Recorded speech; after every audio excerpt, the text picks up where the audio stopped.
Injili ya Yohana 4.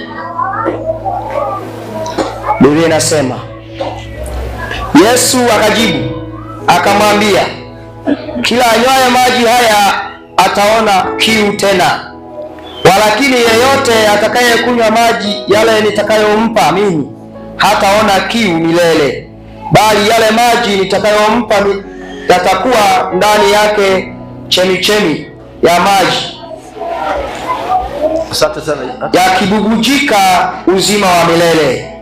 Asante Yesu, Bwana asifiwe. Unajua maji ni ya muhimu sana kwenye mwili wa mtu. Kadhalika maji ni ya muhimu sana kwenye roho, kwenye roho zetu, kwa sababu ujue kuna roho wa Mungu, lakini kuna roho zetu.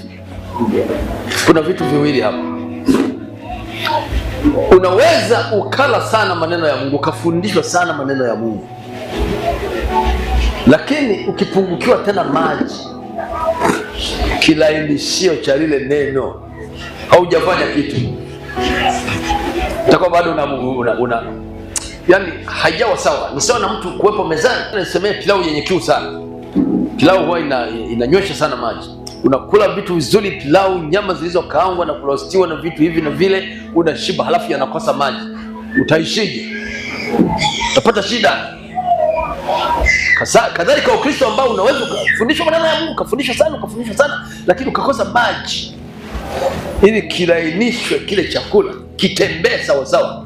Lile neno litembee sawa sawa. Sasa ni mpaka Roho Mtakatifu. Yesu Bwana asifiwe sana. Si ninabuni, lakini ndivyo ninavyolielewa neno. Roho Mtakatifu ni maji. Hapa ametajwa kama maji yabubujikayo. Maana yake maji huondoa ukavu. Bora mtu apate njaa lakini asishiwe maji. Mtu akishiwa maji ni hatari kubwa. Tena wataalamu wanasema bora damu inaweza kuchukua masaa kidogo kuliko kukaukiwa maji mwilini. Kwa hiyo unapotindikiwa Roho Mtakatifu umepoteza kitu cha msingi sana katika maisha. Kwanza kumbuka majina yake tulivyojifunza huko nyuma. Ni mshauri, ni msaidizi. Sasa hamna tu huduma hizo zote hazimo. Anatufanya kuona mambo yajayo, huoni. Unajitupia tunajikuta umedumukia kwenye hasara kubwa. Kama wewe ni mchumi pengine, unajikuta umekula hasara ghafla, hukuona. Aonaye Roho Mtakatifu ndani yetu, anapoingia katika vitu vyetu na fahamu zetu, anazitibua, anazipa uwezo. Yesu Bwana asifiwe. Zinakuwa na uwezo. Wakati mwingine hata hasara za ghafla zisizo na msingi na sababu ya kutosha haziwezi kutupata kwenye mambo yetu. Roho Mtakatifu, tumtakeni sana Roho Mtakatifu. Ni wa msingi sana. Sasa watu wa mataifa wanaulizaje? Hivi watu wanapoenda kanisani kwenye ulokole, wao wanawanywesha manini? Si kuna swali hilo mitaani. Wanawanywesha manini mpaka mtu anabadilika, aliyekuwa mbovu, aliyekuwa tishio la kijiji, anakuwa mtu mwema tena? Wanawapaga nini? Siri yake ni hii. Tunawafundisha neno, wanakunywa na maji yaliyo hai, wanapokea nguvu ya Roho Mtakatifu, wanakuwa viumbe wapya. Yesu Bwana asifiwe. Mtu akiwa ndani ya Yesu amekuwa kiumbe mpya, kipya, ya kale yamepita, lakini huwa yanasukumwa na nguvu ya Mungu Roho Mtakatifu ili yampishe ubongo wake ubaki mpya, aanze kupokea upya mambo mapya. Yesu Bwana asifiwe sana. Kwa hiyo tunaweza tukashinda tunafasiri habari ya Roho Mtakatifu, lakini sio sababu sana. Kiu ni ya mmoja mwenye nia yake.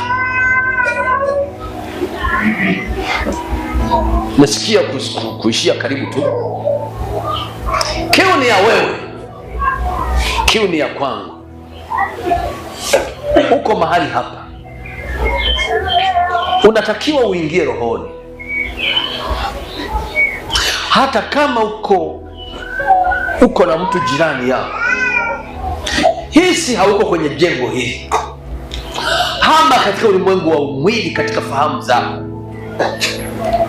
Funuliwa msalaba kule Golgotha. Ukijaliwa sana, unaweza hata kumwona Yesu na shida yake pale msalabani kwa ajili yako. Ukijaliwa sana, unaweza kuiona hata damu ya Yesu ikibubujika kwa ajili yako. Ukifanikisha anga hizo, Roho Mtakatifu ni wa kufikia. Yesu Bwana asifiwe sana. Lakini kitokea bado tuko hapa, bado unaenda kwenye majengo yako, unakutana na kuku wako wa nyumbani, Roho Mtakatifu utamsikia kwa wengine. Hii si ulimwengu mwingine. Hii si ulimwengu mwingine. Kuwa ni nguvu. Nifasiri kidogo.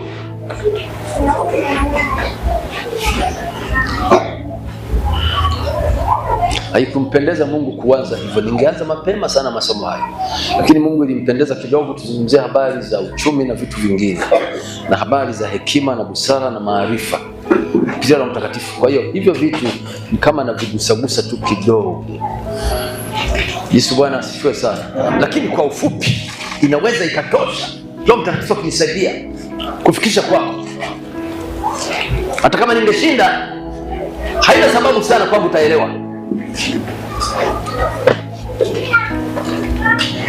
Huwa unapoendelea kuomba, unapoanza kuomba, hizi zote tatu umeziweka chini.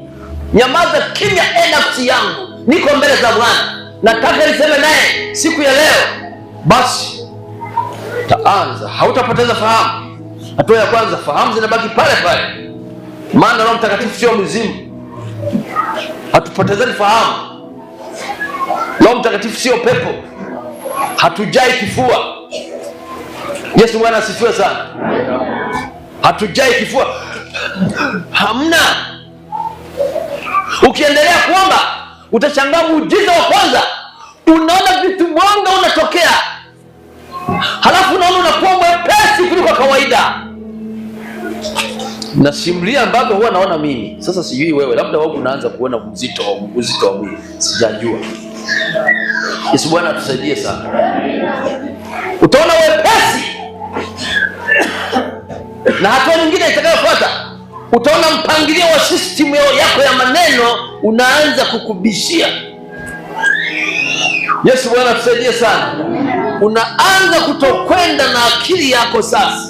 Hatimaye utaona kitu kimekamata ulimi, kinaendelea na utaratibu mwingine. Roho Mtakatifu hutuombea kwa kuugua kusikoweza hata kutamkwa na mtu. Yesu Bwana asifiwe sana. Lakini ni lugha ipi iliyo sahihi? Labda na hapo niseme ni lugha zote. Tunasoma katika sura ya 2 hapo Matendo, walijazwa kwa lugha mbalimbali. Sawa? Tukiachana na wale wenye kuigaiga, wapo nao, lakini hao washindwe kwa jina la Yesu. Usubiri hadi yenyewe. Kama hausikii tu, bora urudi hivyo hivyo ukatafutie nyumbani. Si uanze kuigaiga tu na kama mnavyowasikiaga wahubiri wengine. Shamba la katasi, hilo ni lugha ndio kama maana gani? Kila huyu ukimsikia mhubiri anapita hapo na hivi, huwa kuna ujumbe gani hapo? Unaweza ukajazwa kwa Kiswahili kama kawaida, lakini mfumuko wa maneno unatoka kwa mfululizo wa nguvu nyingine. Yesu Bwana asifiwe sana. Unaweza kuomba kwa lugha yako kama kawaida, lakini mfumo wa maneno hayatokani na akili yako. Mimi najua ishahidi ambaye nimekwisha jazwa Roho Mtakatifu zaidi ya lugha moja, lugha nyingi. Nilipendeza Mungu nikapata neema hii. Yesu Bwana asifiwe sana. Kwa hiyo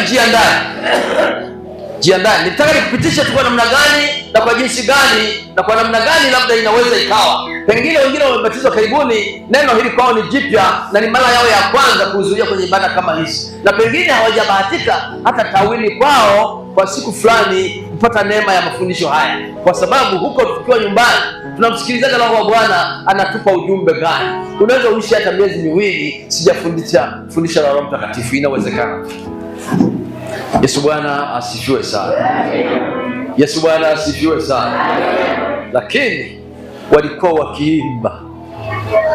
wakiimba, wakitafakari, wamezimisha vitu vingine vyote, tena wako gorofani.